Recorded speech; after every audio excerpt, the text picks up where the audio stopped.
여러분, 혹시 하루에 단백질을 내가 얼마나 먹어야 되는지 정확하게 알고 계신가요? 대부분 다 모르고 계시죠? 그러니까 단백질을 먹으라는데 계란을 몇 개, 닭가슴살을 몇 덩이 이런 고민을 계속 하게 되는 겁니다. 그런데 문제는요, 단백질을 부족하게 먹어도 문제고 과하게 먹어도 문제인 거예요.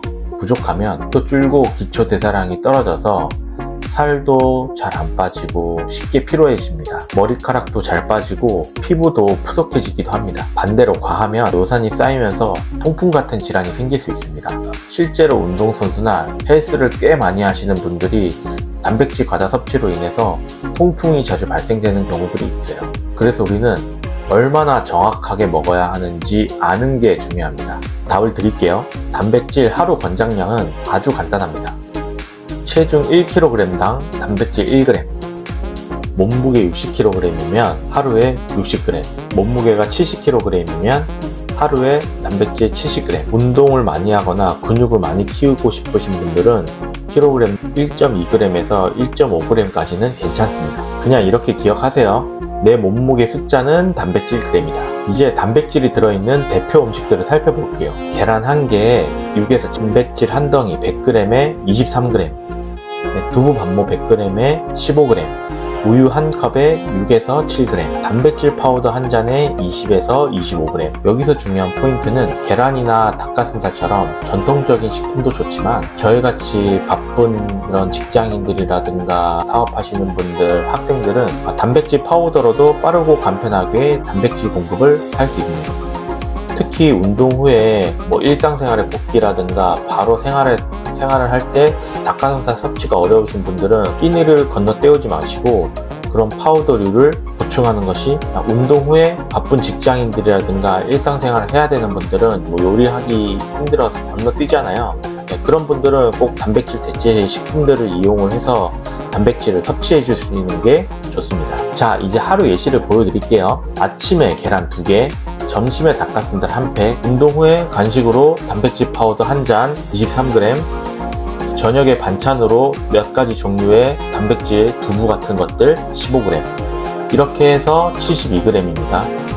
10kg 성인 기준으로 치면 72g이면 충분히 단백질을 채우고 있다는 거죠. 그래서 내가 단백질 섭취가 많이 부족하다던가 단백질이 모자라다던가 그런 부분들은 본인의 생활 패턴이라든가 본인이 얼만큼 실질적으로 단백질을 섭취하고 있는지를 이렇게 체크를 한번 해보세요.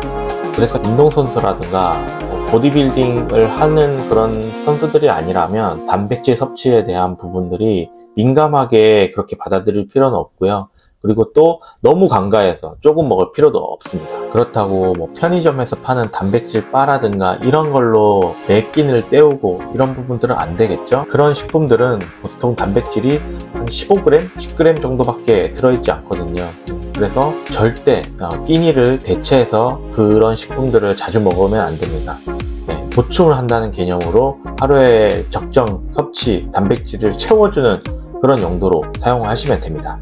그래서 메인 단백질 공급은 식품으로 하고 플러스 조금 부족한 부분들은 운동 직후라든가 시간적으로 여유가 부족한 것들은 파우더류로 단백질을 보충하는 것들이 제일 포인트죠. 마지막으로 주의사항 한 가지 더. 단백질도 과하면 안 좋습니다.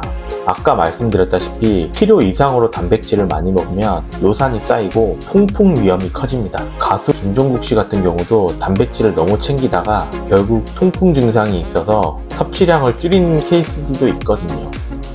그러니까 항상 내 체중은 단백질 그램, 이 원칙만 지키시면 됩니다. 자, 이제 정리해 드릴게요. 많은 사람들이 본인의 하루 적정량의 단백질 섭취를 모르고 삽니다. 둘째, 단백질이 부족하면 근육이 손상이 되고요.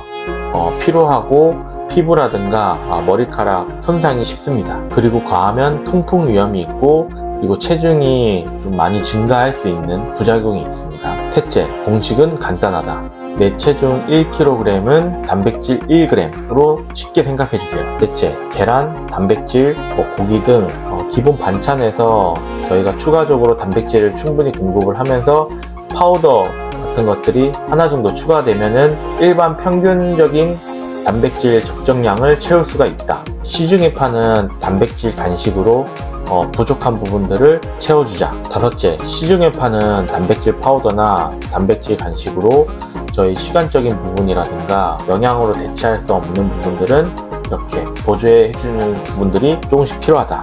잘못된 생각이라든가 불안감을 가지고 단백질 섭취량에 대한 오해를 많이 하고 있는데요. 그래서 너무 부담 가질 필요도 없고 또 너무 단백질 대체제라든가 그런 부분들에 의존할 필요도 없습니다. 그래서 적절하게 혼합해서 먹어주신다면 운동과 그 다음에 영양을 통해서 균형 있게 건강한 몸을 유지할 수 있습니다. 다음에도 필요한 건강한 정보를 담아서 오겠습니다. 감사합니다.